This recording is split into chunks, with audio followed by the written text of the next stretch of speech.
Wakati tulipokuwa wadogo tulipenda na kujivunia shughuli za kuwaingizia kipato wazazi wetu.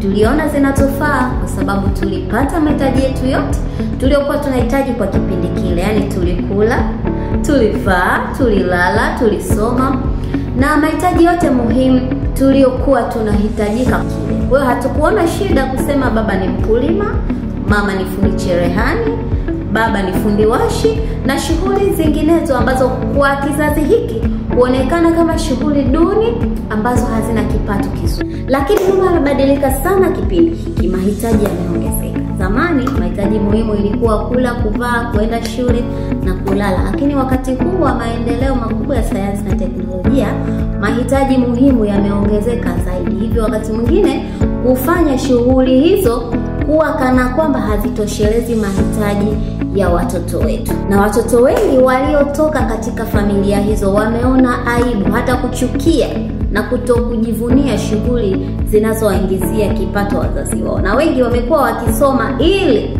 wasije wakawa kama wazazi wao, wasije wakajikuta wameangukia kwenye shughuli wanazofanya wazazi wao.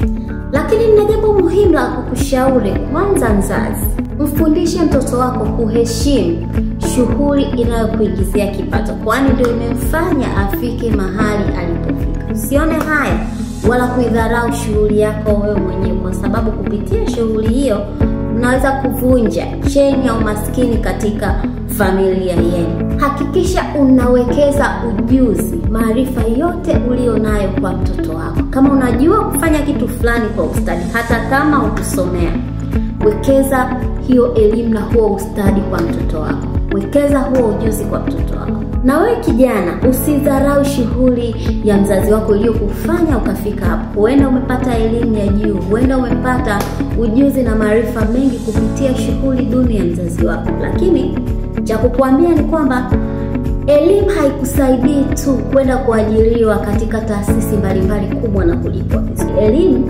hukusaidia maarifa, ujuzi na ubunifu kuweza kuboresha vile vilivyokuwa vinaonekana duni na kawa na thamani. Kupitia hiyo elimu yako ya juu, kupitia hayo maarifa na elimu yako ya chuo kikuu, unaweza kutumia ujuzi na maarifa hayo, ukaweza kuifanya kazi hiyo kwa ubunifu mkubwa na ukafuta kabisa historia ya umaskini katika familia yako.